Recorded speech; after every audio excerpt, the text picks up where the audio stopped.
తెలంగాణ రాష్ట్ర ప్రజలకు తెలియజేయనిదేమనగా ఈరోజు తీన్మార్ మల్లన్న గారు మాట్లాడిన మాటలు ఆక్షేపణీయం. శ్రీమతి కల్వకుంట్ల కవిత గారిని గూర్చి ఆయన ఉద్దేశించిన ఈరోజు తెలియజేసిన మాటలను టీఆర్ఎస్డి పార్టీ చాలా తీవ్రంగా ఖండిస్తుంది. ఒక డైనమిక్ మహిళ, ఒక మాజీ ముఖ్యమంత్రి గారి కుమార్తె పార్లమెంట్లో ఎంపీగా తన గళాన్ని, తన స్వరాన్ని వినిపించి గడగడలాడించిన శ్రీమతి కల్వకుంట్ల కవితక్క గారి గూర్చి మల్లన్న గారు మీరు ఏం మాట్లాడారు? కవితక్క గారికి తెలంగాణలో 120 ఓట్లు ఇవ్వంటున్నారా? కవితక్క గారు తలుచుకుంటే తెలంగాణలో ఒక ప్రభంజన వస్తుంది. తెలంగాణ ఆడబిడ్డను గౌరవించాలి. బతుకమ్మ సాంప్రదాయాలను తెలంగాణలో పరిచయం చేసింది కవితక్క గారు.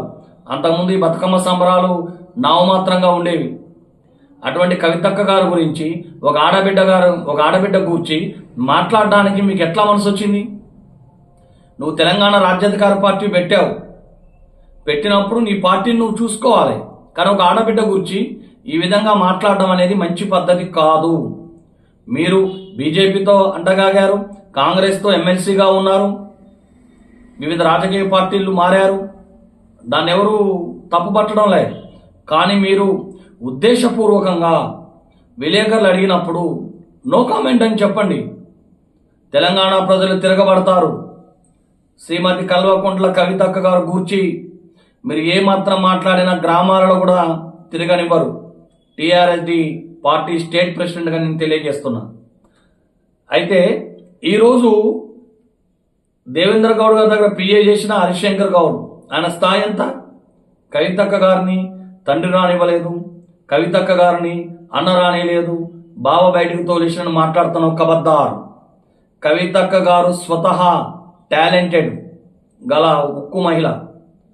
తన స్వరంతో, తన గలంతో, తన తెలివితేటలతో ఈరోజు ప్రపంచ స్థాయి గుర్తింపు తీసుకొచ్చినటువంటి కవితక్క గారు గూర్చి మాట్లాడడం అనేది సరైన పద్ధతి కాదు.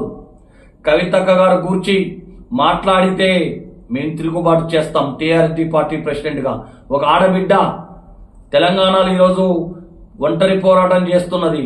కవితక్క తలుచుకుంటే మీ స్థాయి ఎంత? తీన్మార్ మల్లన్న గారు అది గుర్తుపెట్టుకోండి. తెలంగాణ ఆడబిడ్డలందరూ కూడా కవితక్క వైపే నిలిచి ఉన్నారు. ఆడబిడ్డలు ఎటువైపు ఉంటే అటువైపే విజయం. కవితక్క గారు తలుచుకుంటే తెలంగాణకు సీఎం కాగల స్థాయి ఉన్నది. మీ స్థాయి ఎంత? నువ్వు కాంగ్రెస్ ఎమ్మెల్సీగా గెలిచి కాంగ్రెస్ పార్టీకి రాజీనామా చేయకుండా నువ్వు తెలంగాణ రాజ్యాధికార పార్టీని పెట్టావు. బీసీలు ఎవరు నమ్మరు, ఎస్సీలు నమ్మరు, ఎస్టీ సోదరులు నమ్మరు, ముస్లిం మైనార్టీ సోదరులు ఎవరు కూడా నమ్మే పరిస్థితిలో లేరు. మేము ఒక్కటే ఈరోజు చెప్పదలుచుకున్నాం, తెలంగాణ ప్రజలారా, మన బతుకమ్మ సంబరాలు ఈరోజు తెలంగాణ మొత్తం కూడా జరుగుతున్నాయంటే దానికి శ్రీమతి కల్వకుంట్ల కవితక్క గారు కారణం. కల్వకుంట్ల కవితక్క గారు ఏమీ కామెంట్ చేయలేదు కదా. విలేకరులు అడిగితే శ్రీమతి కల్వకుంట్ల కవిత గారికి 120 ఓట్లు లేవు, ఆమె చరిత్ర ముగిసిపోయిందని మాట్లాడే రైట్ మీకు లేదు. ఒక మహిళ గూర్చి, ఒక తెలంగాణ ఉక్కు మహిళ గూర్చి నువ్వు మాట్లాడావు కదా, ఆ మాటలు వెనక్కి తీసుకోండి. లేకపోతే తెలంగాణ ప్రజలు తెలంగాణలో తిరగనివ్వరు, అది గుర్తు పెట్టుకోండి. మేము టీఆర్ఎస్డి పార్టీగా ఈరోజు శ్రీమతి కల్వకుంట్ల కవితక్కను ఎందుకు సమర్థిస్తున్నామంటే తెలంగాణ ప్రజలు, సబ్బండ వర్గాలు కవితక్క నిర్ణయం కోసం ఎదురు చూస్తున్నారు. తెలంగాణ ప్రజల ఉనికిని తెలుసుకున్నాం కాబట్టే కవితక్క గారికి బేషరతుగా మేము మద్దతు ఇస్తున్నాం. కాబట్టి తీన్మార్ మల్లన్న గారిని హెచ్చరిస్తున్నాం, కవితక్క గూర్చి ప్రేలాపనలు మాట్లాడితే మహిళలు తెలంగాణలో తిరగనివ్వరు. మాకు సఖీ మహిళా మండలి కూడా ఉన్నది. మా మహిళలు చాలా మంది ఇప్పటికే ఫోన్లు చేశారు. కవితక్క గురించి మాట్లాడితే తిరుగుబాటు చేస్తామన్నారు. దాన్ని దృష్టిలో పెట్టుకొని మీ పార్టీ మీరు చూసుకోండి. మా కవితక్క గారి గురించి మాట్లాడితే మా టీఆర్ఎస్డి పార్టీ క్షమించదు. మా సఖీ మహిళా మండలి కూడా తిరుగుబాటు చేస్తుంది. ఈరోజు కవితక్కకు 120 ఓట్లు అన్నావు కదా. కవితక్క గారు తలుచుకుంటే తెలంగాణలో ఉన్న 3.5 కోట్ల మంది ప్రజలు కదిలొస్తారు. దాన్ని దృష్టిలో పెట్టుకోమని, కవితక్క గురించి ప్రేరేపణలు చేయవద్దని మా టీఆర్ఎస్ పార్టీ తరఫున హెచ్చరిస్తున్నాం.